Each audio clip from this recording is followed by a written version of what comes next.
장마가 시작된다고 해서 이렇게 제습제나 물 먹는 하마 이런 거 사놓으신 분들이 많을 텐데 끝났어요. 장마가. 장마용품 준비했는데 우리나라 기후가 바뀌어지고 있습니다. 동남아처럼 그냥 잠시 뿌렸다가 또 폭염이 됐다가 스콜처럼 또 비가 싹 쏟아졌다. 이제 기후가 바뀌는 세상이고요. 6월 말 7월 초 됐는데 벌써 뭐 8월 중순 이제 더 더워진다는 거죠. 7월 8월은 더 무척이나 더워진다는 예고가 되고 있습니다. 참 이렇게 힘든 시대 가운데서도 이 수요 예배, 이 무더운 밤에 찾아오신 우리 성도님들에게 주님의 은총의 은혜가 가득하시길 바랍니다. 우리 미리암 찬양대도 이렇게 음성이 없어도 똑똑히 들려주시는 우리 예수님의 음성을 들려주셔서 너무 감사합니다. 여러분, 우리가 이제 부산에 이렇게 항만을 중심으로 이 해안으로 다리가 많이 나져 있지 않습니까? 광안대교도 있고, 부산항대교도 있고. 근데 예전에 이제 샌프란시스코의 금문교를 여러분 혹시 기억하실 겁니다. 저도 중학교 교과서를 보면, 전과나 이런 거 보면요. 금문교가 쫙 멋지게 미국 아메리칸을 나타내는 금문교가 이렇게 있었어요. 이 금문교가 약 2,738m의 다리가 이제 공중에 매달, 그 당시로는 대단한 것이었습니다. 이 다리가 건설될 때에 여러 명 인부가 이렇게 수면으로 추락해서 죽는 일이 61m 정도 됐는데요. 그런 일이 있었습니다. 그래서 사람들은 이제 공사를 멈추어 놓고 안전시설을 설치하게 됐습니다. 그래서 생긴 게 건물망이에요. 건설 현장 아래에 튼튼한 강한 줄로 된 안전망을 매달은 혹시 떨어지더라도 죽지는 않게끔 그렇게 만든 것입니다. 이것이 바로 대형 공사의 역사상 안전망이 최초로 사용된 경우였다고 합니다. 그래서 내가 떨어져도 죽지는 않는다. 그런 안도감을 준 거죠. 그 건물의 비용이 그 당시에 $100만 정도가 되었다고 합니다. 대공황으로 인하여서 미국이 너무나 힘든 시절이었는데 이렇게 건물망을 설치하는데 돈을 쓴 것이죠. 여러분, 우리가 91편에 기록된 하나님의 주권은요, 우리로 하여금 너희가 떨어져도 안전하다. 하나님께서 너희를 보호하고 계신다. 하나님께서 우리의 안전망이 되시고 우리를 보호하신다. 우리의 피난처가 되시고 산성이 되시고 우리는 전능자의 그늘 아래 안식할 것이다. 라고 말씀해 주시는 것이죠. 우리가 성경에 여러 말씀들이 많겠지만 힘들 때에 시편을 읽으면 기도가 잘 됩니다. 기도가 안 되잖아요. 근데 시편을 따라 읽으면 그냥 기도가 됩니다. 오늘 시편도 그러한 것입니다. 우리 하나님께서 성도의 그늘이 되어 주시고요. 그분의 방패 속에 숨겨 주시고 우리의 피난처 요새 거처로 삼아 주십니다. 마치 어미새가 새끼를 쫙 이렇게 보호하고 있거든요. 그 날개로 모든 위험을 막아내시고 쏟아지는 화살 속에서도 든든한 방패가 되어 주시고 밤낮으로 여러 가지 어려움들이 있지만 그 가운데 지켜주시고 자기의 백성들을 돌보고 계시다. 근데 이 시편 91편이 유명한 이유가 있습니다. 여러분, 예수님께서 이렇게 40일 줄이신 이후에 마귀가 와가지고 예수님께 3가지 시험을 걸거든요. 첫 번째 시험이 뭐였습니까? 이 돌들을 떡덩이를 만들어라. 네가 하나님의 아들이라면, 이런 이야기를 하면서 예수님께서 사람이 떡으로만 살 것이야. 기록되었으되 떡으로만 사는 게 아니라 하나님의 입으로 나오는 말씀으로 산다. 그러니까 이게 마귀가 예수님이 하나님의 말씀을 인용했으니까 나도 하나님의 말씀을 인용하겠다. 그래서 마귀가 시험할 때에 유일하게 인용했던 성경 구절이 시편 91편. 그러니까 이 굉장히 특별한 구절이 되어진 거죠. 두 번째 시험으로 성전 꼭대기에 올라가게 합니다. 그리고 뛰어내리라. 너는 안전할 것이다. 왜? 기록되었으다. 이렇게 기록돼. 우리 아까 읽었던 것처럼 그들의 손으로 너를 붙들어 발이 돌에 부딪히지 않게 천사들이 붙잡아 줄 것이다. 기록되지 않았느냐? 아까 기록되었을 때 말씀을 예수님이 했는데 떨어져라. 너는 죽지 않는다. 그리고 많은 사람들이 성전에서 떨어지는 예수 그리스도가 죽지 않고 살아있는 걸 본다면 그것이 바로 네가 하나님의 아들인 증거가 되지 않겠느냐. 근데 우리 예수님은요, 사탄의 이 말에 속지 않으십니다. 성경 구절을 인용한다고 해서 다 이렇게 하나님의 말씀을 하는 게 아니에요. 사탄도 성경을 정확하게 알고 있고 성경의 문맥이 아니라 자기 하고 싶은 대로 갖다 붙입니다. 그래서 우리가 성경을 잘 읽어야 돼요. 잘 읽어야 돼요. 마귀는 이 구절을 인용하면서 잘못 적용하는 그런 게 됩니다. 그래서 예수님께서 하신 말씀은 주 너희 하나님을 시험하지 말라. 주 너희 하나님 시험하지 말라. 이걸 내가 뛰어내리라고 그래서 이렇게 이적을 보이라고 있는 그런 본문이 아니라는 거예요. 우리가 고난 가운데 들어갈 때에 하나님의 뜻을 쫓아 살아가는 자에게 하나님께서 도우신다는 말이지 하나님을 시험하기 위해서 그렇게 뛰어내리는 거. 높은 꼭대기 요즘 아파트 고층 단지들이 많잖아요. 이 말씀이 있으니까 뛰어내려도 천사들이 명령하여 길을 지켜. 뛰어내리면 안 됩니다. 뛰어내리면 안 됩니다. 요즘 뛰어내린 청소년들이 있어서 지금 뉴스가 장난이 아니에요. 장난이야. 아시지 않습니까? 그죠? 모 고등학교에 소녀 3명이 뛰어내렸어요. 낙하를 해가지고 참 그 부모들이 속이 상하고 우리 애가 그렇게 나약한 애들이 아닌데 뛰어내리면 안 됩니다. 하나님의 뜻을 쫓아서 살아갈 때에 하나님께서 그 가운데 도우시는 손길이 미친다는 것이지 그걸 시험하기 위해서 뛰어내리라는 그런 뜻이 아닌 거죠. 여러분 시편 91편의 말씀은요 궁극적으로 하나님의 보호가 우리 가운데 있다는 것을 표현해 주는 것입니다. 여러분 이거는 로마서 8장의 말씀과도 동일합니다. 누가 우리를 그리스도의 사랑에서 끊으리요? 현재일이나 장래일이나 권세자들이나 높음이나 기쁨이나 그 어떤 피조물도 우리를 그리스도의 사랑에서 끊을 수 없느니라. 이 말씀과 이렇게 상응하는 그런 메시지가 되는 것입니다. 여러분 우리의 신앙의 근거는요 오늘 본문의 말씀처럼 하나님께 우리의 거처를 두는 것입니다. 지존자의 엄밀한 곳에 거주하며 전능자의 그늘 아래에 사는 자요. 우리가 그분의 그늘 아래 거하게 될 때에 나는 여호와를 향하여 말하기를 그는 나의 피난처요 나의 요새요 내가 의뢰하는 하나님이라 하리니. 하나님을 온전히 의지할 때에 하나님께서 우리를 구해내시는 거죠. 우리가 너무나 잘 아는 우리 영혼이 사냥꾼의 올무에서 새같이 벗어났도다. 여러분 사냥꾼이 얼마나 이렇게 올무를 정교하게 만드는지 아십니까? 눈에 안 보이게 만들어야 됩니다. 그리고 거기에 유혹이 될 만한 미끼들과 모이들을 많이 갖다 놔요. 이거는 잡힐 수밖에 없는 상황입니다. 또한 바다에 그물을 내리는 사람들이요, 그물을 아주 넓게 치고 촘촘하게 합니다. 걔들이 그물에 들어와 있는지를 알지 못하게 만들어요. 그리고 거기에 수많은 자기들이 좋아하는 만한 이렇게 모이들을 갖다 놓습니다. 거기에 들어오면 다 잡혀서 죽게 돼 있는 거예요. 그런데 하나님께서 새 사냥꾼의 올무에서 우리를 건져내시는 것처럼 악인이 우리로 하여금 넘어지게 만들고 또 여러 가지 시험이 우리를 이렇게 올가갈 수 있겠지만 새 사냥꾼의 올무에서 벗어나는 것처럼 하나님께서 우리를 건져내실 것이다. 심한 전염병에서 건져내실 것이다. 그가 너를 그의 깃으로 덮으시리니 그 날개 아래 피하리로다.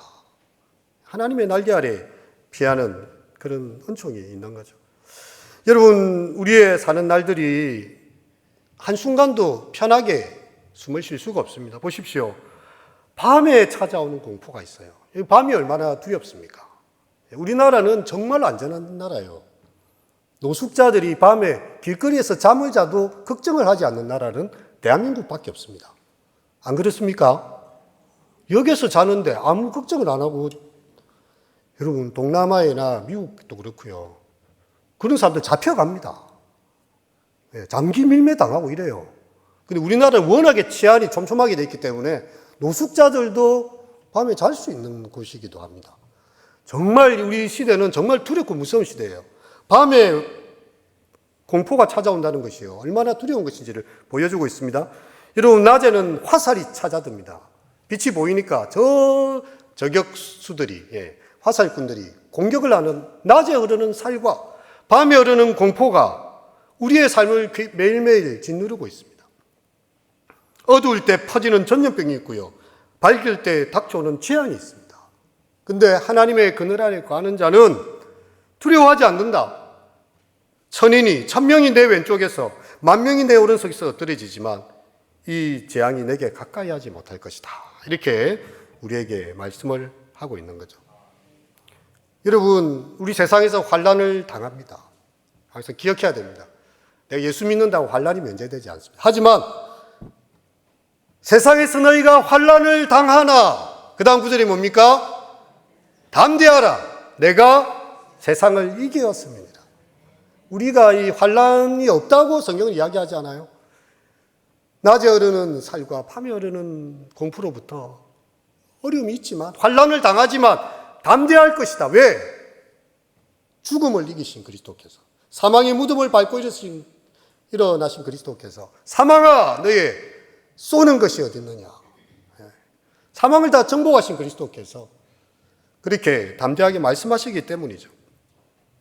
여러분, 바닷물이 엄청 요동하면서 태풍이 치면서 달려든다 할지라도요, 배 안으로 물만 들어오지 않으면 배는 침몰되지 않습니다. 그거 좀 놀랍지 않습니까? 제가 이제 저희 할아버지가 욕지도 노대 거기에 사셨거든요. 근데 뭐 그런 이야기를 한 번씩 하시더라고요. 왜 뱃사람들은 이제 밖에 나가서 이렇게 밤에 이렇게 그것도 하고 이래야 되잖아요. 근데 뭐 이렇게 들리는 소문, 저는 잘 모르는데 저도 들은 이야기예요.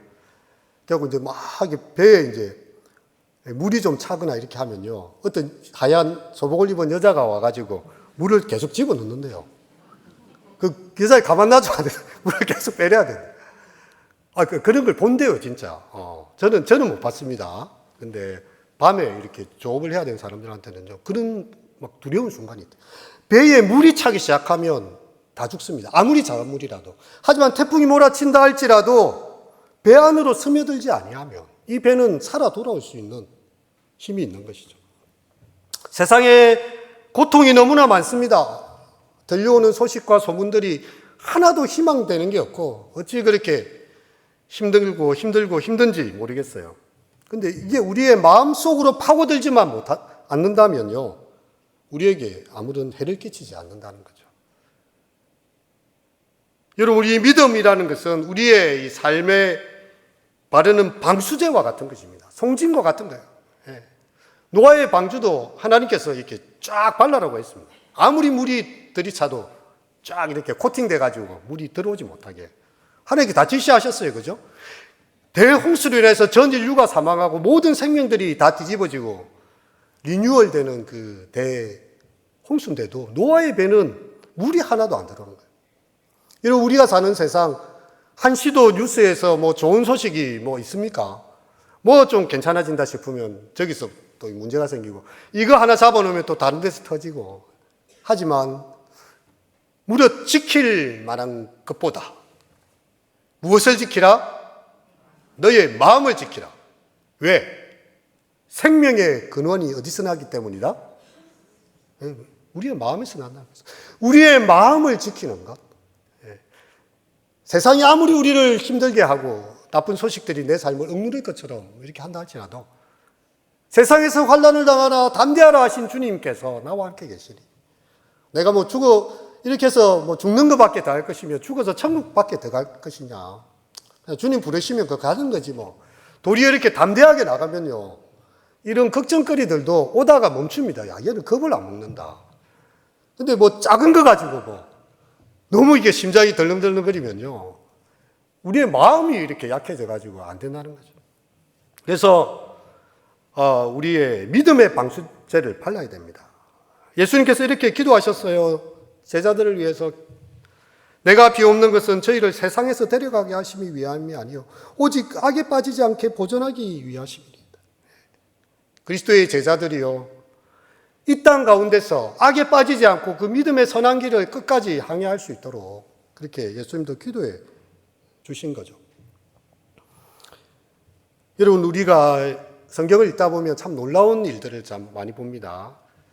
무릇 어린아이 하나도 업신여기지 말라, 이런 말이 있어요. 있죠? 왜? 그의 천사가 매일매일 그의 아이의 그 상황을 하나님께 보고한다는 거예요. 이 얼마나 보호받고 있는 아이인데 네가 이 아이를 멸시하거나 천하게 돼서 안 된다. 이 어린아이 한 명에게도 하나님의 천사들이 다 있어서 우리의 눈으로 보이지 않습니다. 하지만 하나님께 그 모든 상황들을 보고하고 있는데 그렇게 해서 되겠느냐, 이런 말씀이 있어요. 시편에도 보면 34편에도 여호와의 천사가 주를 경외하는 자들 둘러진치고 그들을 건지시는도다. 우리 게하시와 엘리야 이야기를 아실 것입니다. 아람 군대가 도단성에 와가지고 팍 에워쌌어요. 왜? 아니, 아람 군대가 이렇게 이스라엘 치르고 가면 맨날 거기에 딱 방비를 하고 있는 거예요. 그러니까 우리 중에 첩자가 있다, 이렇게 이제 아람 왕이 호통을 치니까 아닙니다. 왕이시여. 저 이스라엘 엘리야라는 사람이 있는데 그 선지자는 왕이 침상에서 혼자 쭝얼거리는 것도 다 알고 있습니다. 그럼 엘리야를 잡아야 되겠네. 그래서 엘리야 한 명을 잡기 위해서요, 그 아람의 군대가 동원이 됐어요. 그래서 게하시가 아침에 이제 이렇게 하면서 이제 기지개를 펴면서 이제 하프나에서 밖에 딱 나왔는데 갑자기 뭐가 있습니까?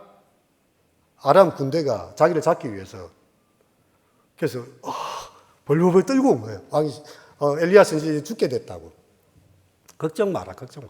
아니 어떻게 걱정을 안 합니까? 지금 이 군대가 꽉 차가지고 이제 오늘 이제 우리 제산 날이 오늘 되게 되는데 어떻게 하나님 안 되겠습니다. 게하시의 눈을 좀 잠시만 열어주십시오. 게하시의 눈을 딱 기도하니까 어떻게 됐습니까? 게하시의 눈이 열렸는데 여기에 염소떼 같은 아주 작은 무리가 아람 군대고요. 그 뒤로 여호와의 병거와 마병들이 진을 꽉 치고 있는 거예요.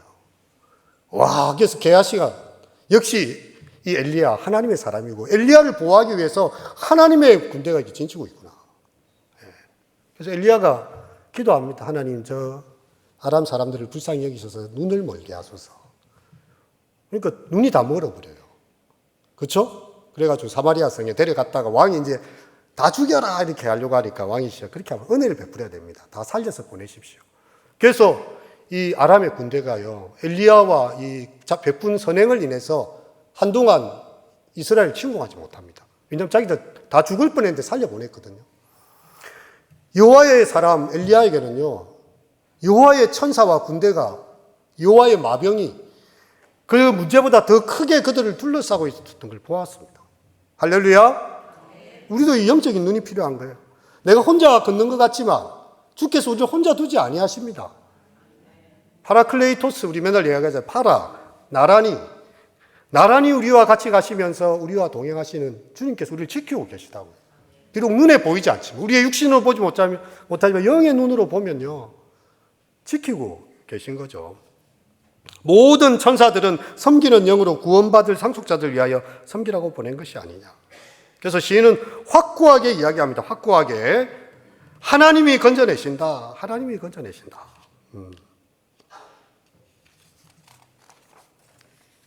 여러분, 우리가 여기 읽지 않았지만, 자, 14절과 15절을 함께 읽겠습니다. 시작. 하나님이 이르시되 그가 나를 사랑한즉 내가 그를 건지리라. 그가 내 이름을 안즉 내가 그를 높이리라. 그가 내게 간구하리니 내가 그에게 응답하리라. 그들이 환난 당할 때에 내가 그와 함께하여 그를 건지고 영화롭게 하리라. 세 가지죠. 그가 나를 사랑하니까. 여러분, 하나님 사랑하십니까? 그래서 건져내시는 거예요. 사랑하는 아들. 그가 내 이름을 알아요. 하나님의 이름을 알아요. 그래서 하나님이 어떻게 해주신다고요? 그 사람을 높여준다는 거예요. 그가 내게 간구하리니 어떻게 하신다고요? 응답하겠다. 이 세 가지가 대꾸를 이루면서 나오고 있지 않습니까? 하나님께서 살아계시기 때문에. 유명한 일화가인데 마틴 루터가 종교개혁하다가 너무 힘이 들었어요. 어떤 때는 막 자기가 성경을 이렇게, 루터의 중요한 일은 성경을 독일어로 번역해서 누구든지 읽게 만들고, 그래서 성경을 막 필사하고 있는데 마귀가 확 나타나는 거죠. 그래가지고 잉크병을 가지고 벽을 던져가지고요, 이 마귀야 물러가라 이렇게 했는데 그 루터 거기 가면 잉크병이 던져진 자국이 그대로 남아있다. 얼마나 영적으로 시달리는지 루터가. 그러다가 이제 너무 힘들어서 사람이 기진맥진해 있는 거예요. 그래서 그의 루터의 아내가 어떻게 했는지 아십니까? 장례복을 딱 입고, 오늘 누구 장례 났습니까? 루터의 얼굴을 보니까 하나님 죽으신 것 같네요. 당신 죽었으니까, 하나님 죽었으니까 장례 치러야 된다. 정신이 번쩍 들어서 루터가. 아니, 하나님이 살아계신데, 나의 얼굴이 왜 죽은 쌍이 되어가지고 아내가 장례복을 해가 와가지고 장례식 하겠다고 이렇게 하고 있는 거예요. 정신이 번쩍 들었어요. 하나님 살아계십니까? 죽으셨습니까? 살아계십니다. 네, 이게 우리 신앙이잖아요. 살아계신 주. 사망과 어둠의 권세를 이기시고 하늘과 땅의 모든 권세를 가지시고 하나님 우편에 계신 주님. 다시 오실 그리스도. 그분에 대한 믿음이 있기 때문에 크신 계획 다 볼 수 없고 작은 고난에 지치지만 그 내 모든 삶이 주님의 손안에 있다. 이거 믿고 사는 거잖아요. 그가 나를 사랑한 즉 내가 그를 건져내겠다. 그가 내 이름을 한 즉 내가 그를 높여주겠다. 그가 내게 간구하리니 내가 그에게 응답하겠다.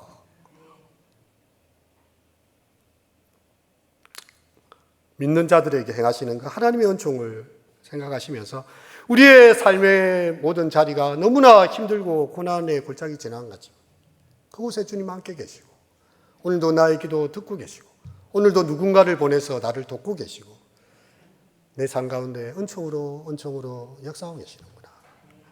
우리 오늘 말씀을 생각하면서 잠시 기도하시고 제가 마무리 기도하도록 하겠습니다. 함께 기도하시겠습니다.